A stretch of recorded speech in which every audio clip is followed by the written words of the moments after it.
सकाळु सकाळु phone आसिला तो भाई rail line ने रक्ताक्त अवस्था पड़ी।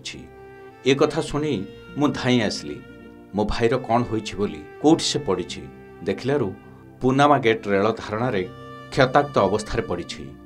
मो भाई को मारी फिंगी देइछंती। देखंतु केमिति मो भाईर पिठिरे चिन्ह रहिछि, पूरा शरीर रे दाग चिन्ह अछि। ए कथा कहउछंती स्वराज को बड़ भाई।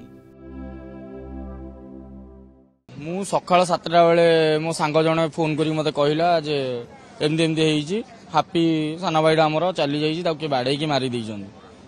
काहे की भाबुछंती के बाडे की मारछि बोली? तार पेट पिठी ता गोड़ दिटा भांगीछि, ता कान मुंडारू ब्लड बाहरुछि, ता मोबाइल भी नाही, ता मोबाइल भी नै जाइछंती, ताको बाडे की मारिछंती।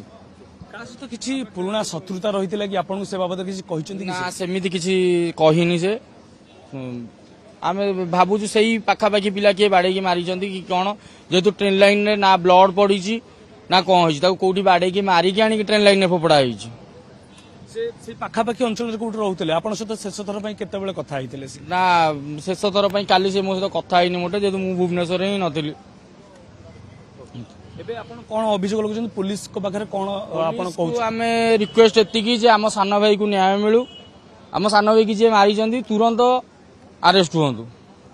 मुझे साई भाई तो आम सकाल सकाल खबर पाइलु, कल रात्रि भी कथा होता बस कम भोजी चलता डाक नहीं फिल्ड रे डाक नहीं हत्या कर निश्चित भाव गोटे हत्याकांड। तो आम चाहूँ तुरंत पुलिस तार तदन कर न्याय प्रदान कर। कहीं जन हत्या कर सहित किसी शत्रुता रही कि? शत्रुता आज्ञा तो नुहे से टाइप रो बस ये डाक नहीं निश्चित भाव हत्या कर। जो थाना को बार बार दौड़ा पड़ी फोन कर रेलवे ट्रैक मिली तो जीआरपी थाना फास्ट आक्सेप्ट करने कथा, बट आक्सेप्ट नक से लोकल थाना को देवाई, लोकल थाना को जीआरपी देवाई बार बार दौड़ा पेसेंस ही नहीं।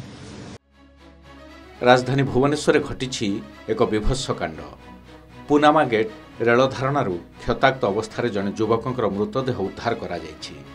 वर्तमान जाए मृत्युर सठिक कारण जना पड़ी नथिबा बेले मृतक स्वराज बेहरा बोली जना पड़ी। आज सकाळु सकाळु पुनामा गेट रेल धारणा रे जड़े युवक मृतदेह पड़िथिबार देखिबाकू मिलिथिला।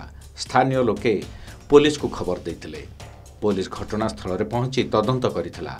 मृतदेहर पिठी और देहरे क्षत चिन्ह देखिबाकू मिलिथिला, जाहाकू नै परिवार लोकंक पक्षरु आसीछि सांघातिक अभियोग। स्वराज को केही हत्या करी रेल लाइन ने फिंगी देइथिबा कहिसंती मृतकंक भाई। रास्तार से जड़े भाई जड़े ट्रेन लाइन रे मृत्यु होइछि बोली जीआरपी गोटे यूडी केस करी पोस्टमार्टम करैछि डेड बॉडी रो। तांकर कहया कथा जे एथरे किछि संदेह होछि, तेणु सेटा प्रॉपर्ली इंक्वायरी करा जाय, इन्वेस्टिगेशन करा जाय। तेणु सेही ऊपर से माने तांकर कथा थिला।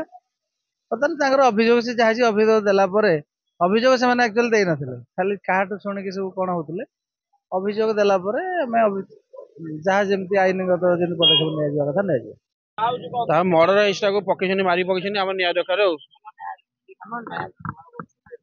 कौन झगड़ा हो ना दाग हबन, तार गोड़ गोड़ भांगी मुंड फाटी कान रक्त अच्छी पेट भी छुरी फुरी बाजी सार फोन भी हजि फोन भी नहीं भेट हो 3 जन से कुना जड़े बादल जड़े आ टिकी जड़े सी भेट हो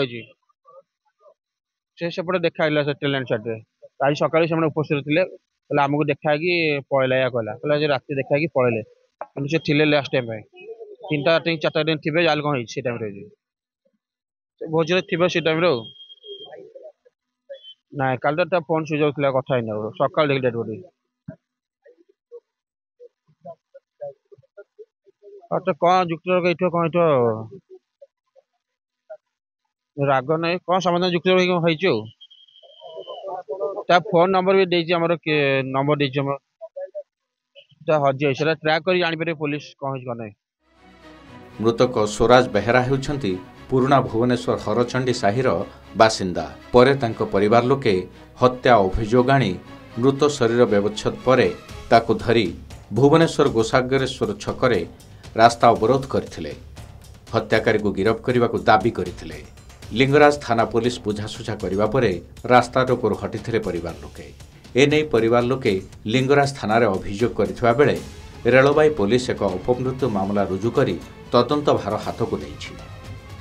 शव व्यवच्छेद रिपोर्ट आसिला परे मृत्युर कारण जनापड़िबो बोली पुलिस कहिछि। तेबे आगकू ए घटना की मोड़ नेउछि ताकू ही देखिबा बाकी रहिला। भुवनेश्वर भिडियोग्राफर गोविंद चिन्मय पट्टनायक एवं राजा रिपोर्ट के न्यूज ओडिशा।